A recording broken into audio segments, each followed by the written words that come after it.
Bonsoir à tous. J'espère que vous allez bien. Ce soir, nouveau sujet. Policier de Reddit, quelle est la chose la plus effrayante qui vous soit arrivée dans le cadre de votre travail? Si vous aimez ce genre de vidéo, vous pouvez me laisser un like et vous abonner. C'est parti.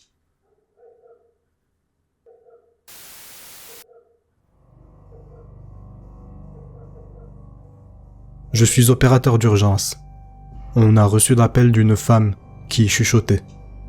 Je comprenais à peine ce qu'elle voulait dire, mais j'ai réussi à obtenir une adresse. J'ai maintenu l'appel jusqu'à ce que les agents arrivent sur place. Les officiers frappent à la porte de la maison et un homme sort.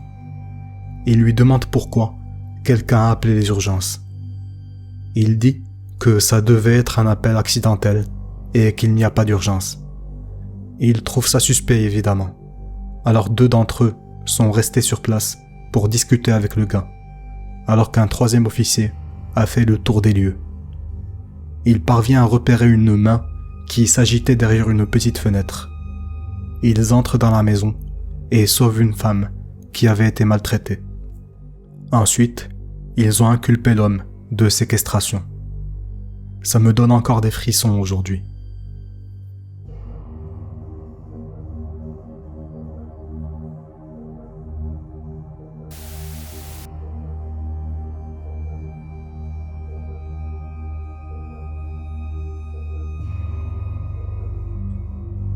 Lorsque j'avais 20 ans, j'avais une voisine qui était secouriste. Je l'admirais beaucoup et on est restés amis pendant plusieurs années. J'ai pensé que j'aimerais aussi devenir secouriste et elle m'a donc proposé de l'accompagner un soir. Vers 1h du matin, elle a reçu un appel pour un accident de voiture et nous nous sommes rendus sur les lieux. Une famille en voiture s'est retrouvée dans un carambolage entre 2 semi-remorques. Les parents sont morts sur place, mais leur fille adolescente était toujours en vie. Elle est restée bloquée entre les sièges avant et arrière du véhicule, qui s'est plié en 2 comme un accordéon. Elle n'arrêtait pas d'appeler sa mère. C'est la chose la plus horrible que j'ai jamais vécue. Elle n'a pas survécu, et je ne suis pas devenu secouriste.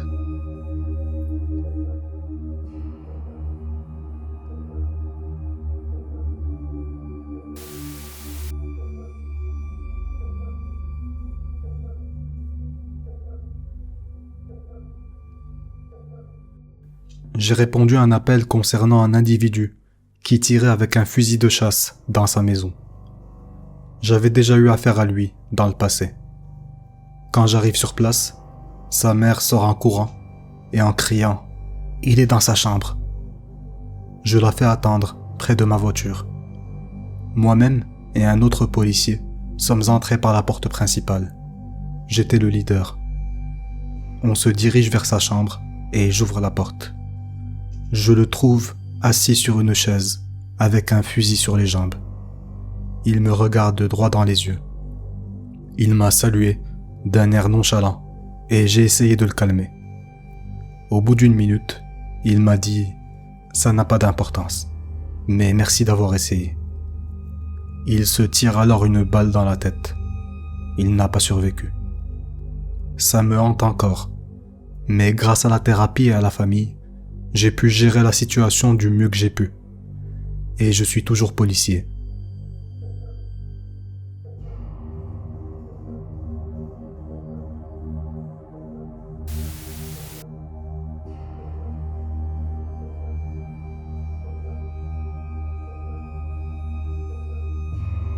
Je travaillais comme gardien de sécurité, en dehors de mes heures de travail, dans un parc d'attractions local.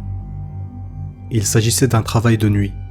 Le parc était donc complètement fermé et il n'y avait personne d'autre que les nettoyeurs et les peintres à certaines occasions. D'habitude, je reste assis dans ma voiture de patrouille, sur mon ordinateur portable. Mais quand j'ai sommeil ou que j'ai besoin de me dégourdir les jambes, je sors et je vais me promener dans le parc vide. Laissez-moi vous dire que les parcs d'attractions sont vraiment effrayants lorsqu'ils sont vides la nuit. Mais je m'y suis habitué. Ce soir-là, je faisais ma promenade habituelle, sur mon téléphone, probablement sur Twitter, quand j'ai levé les yeux et vu une dame qui semblait avoir la soixantaine, nonchalamment assise à une table dans l'un des restaurants qui étaient fermés. Elle était assise toute seule, dans le noir. Cela m'a vraiment troublé, et elle n'était pas habillée comme une employée. J'ai tapé sur la fenêtre, elle a tourné la tête et m'a regardé fixement. Je lui ai demandé à voix haute ce qu'elle faisait, et elle a tourné la tête et m'a ignoré. J'ai essayé d'ouvrir la porte, mais elle était verrouillée. À l'aide de ma radio, j'ai appelé le service de sécurité du parc pour qu'il vérifie si cette dame avait le droit d'être là. Je suis alors retourné à ma voiture pour récupérer mon trousseau de clés. L'un de mes collègues jette un coup d'œil par la fenêtre et me demande « Vous êtes vraiment sûr qu'il y avait quelqu'un ici ?» Je me retourne. La dame n'était plus à la table. On a ouvert la porte et fouillé chaque recoin du restaurant, mais il n'y avait pas âme qui vive. Ça m'a vraiment fait flipper. On est allé vérifier les caméras extérieures et personne n'est entré ni sorti. Cette histoire me fait encore peur aujourd'hui et je ne peux pas expliquer ce qui s'est passé.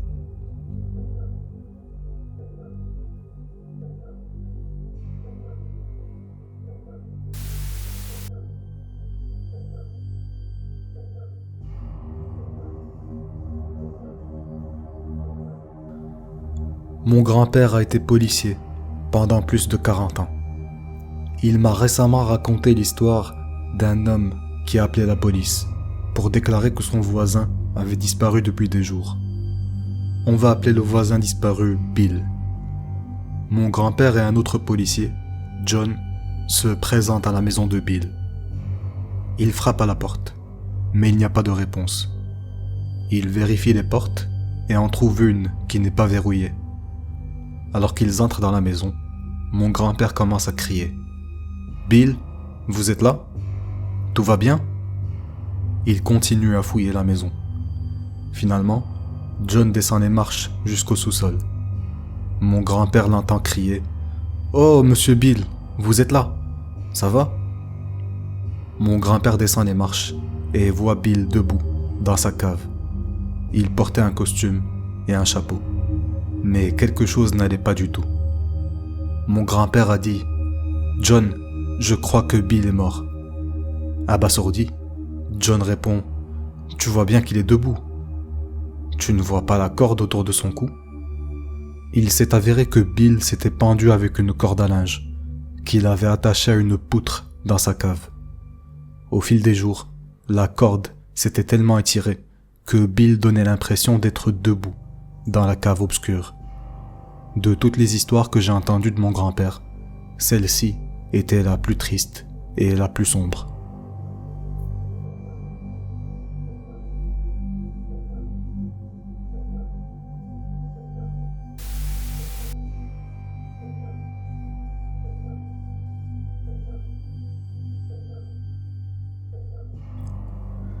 J'étais officier de police, et un incident particulier m'a fait comprendre que l'application de la loi n'était pas la bonne vocation pour moi. On était en train d'exécuter un mandat de perquisition dans une maison où l'on soupçonnait la présence de drogue. La procédure prévoyait que chaque policier s'occupe d'un suspect par ordre de proximité de la porte. J'étais le 4e agent à entrer. Lorsque je me suis précipité à l'intérieur, le suspect le plus proche de la porte a été rapidement mis en menottes. Et je suis passé à la 2e personne. Le 3e agent a fait de même. Cependant, lorsque j'ai atteint le 3e suspect, il s'est enfui dans un couloir. Je l'ai poursuivi, mais il a réussi à entrer dans une chambre vide. J'ai fait irruption après lui, je lui ai sauté dessus pour l'immobiliser et je me suis préparé à lui passer les menottes. Avant de le faire, j'ai remarqué que sa main était sous le lit. Je l'ai emmené au salon et je suis retourné dans la chambre. Ce que j'ai trouvé m'a fait froid dans le dos. Un fusil à canoncier était rangé sous le lit. J'ai senti mon cœur se serrer tandis que je prenais des photos. J'ai ouvert le canon et j'ai découvert que le fusil était bien chargé. Bien que je ne puisse pas dire avec certitude s'il l'aurait utilisé contre moi, la simple possibilité m'a hanté pendant des nuits. Le poids de cette expérience est resté ancré en moi, et 3 semaines plus tard, j'ai pris la difficile décision de démissionner de la police.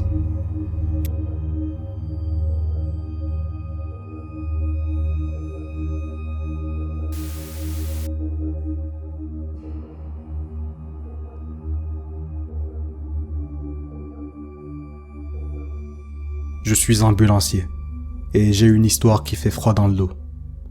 On a reçu un appel d'un homme qui nous a signalé que son père était inconscient, sur le sol. Les détails étaient peu nombreux, mais on s'est tout de suite rendu sur place. À notre arrivée, on a découvert une scène qui nous a donné des frissons. L'endroit était en désordre, avec des murs épais et sans fenêtres, des tas de saleté et une odeur épouvantable. Bien qu'il était 17 heures, l'absence d'électricité et de fenêtres rendait l'intérieur incroyablement sombre, et le salon était éclairé uniquement par la lumière qui passait par le trou de la porte. C'était plutôt un trou dans le mur, barricadé par des meubles de fortune. Lorsque nous sommes entrés avec notre équipement, on a trouvé l'homme sur le sol, entouré de plusieurs personnes. On a rapidement commencé la réanimation, mais malheureusement, l'homme n'a pas survécu. Lorsque nous avons levé les yeux pour annoncer la triste nouvelle, l'atmosphère a pris une tournure terrifiante. 4 hommes, parmi les spectateurs, ont sorti des couteaux de leurs poches et nous ont fait savoir que nous ne partirons pas tant que nous ne l'aurions pas sauvé. La peur nous a saisis. Nous n'étions que 3 et on n'avait aucun moyen d'appeler les renforts. N'ayant pas d'autre choix, on a repris la réanimation, même s'il était évident que la situation était désastreuse. Après environ 3 minutes d'effort, j'ai relevé la tête et je les ai convaincus que nous avions rétabli les signes vitaux. J'ai expliqué que l'homme allait survivre, mais qu'on devait le transporter à l'hôpital. À contre-cœur, ils nous ont autorisé à placer le corps sans vie dans l'ambulance, et nous sommes partis à la hâte. Une fois en sécurité, on a contacté le dispatch pour signaler l'incident et discuter des prochaines étapes pour s'occuper de la personne décédée. Cette rencontre troublante est restée dans nos mémoires, comme souvenir d'une situation extraordinaire et dangereuse.